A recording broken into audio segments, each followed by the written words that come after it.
దేవుని నామానికి మహిమ కలుగునుగాక.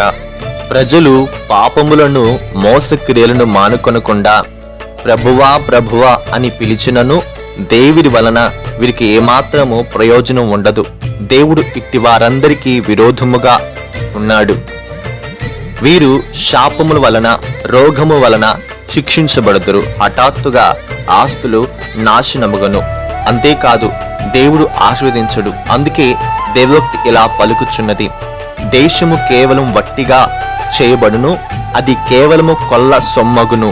యెహోవా ఇలాగు సెలవిచ్చుచున్నాడు, దేశము వ్యాకులము చేత వాడిపోవచ్చున్నది, లోకము దుఃఖము చేత క్షీణించిపోవచ్చున్నది.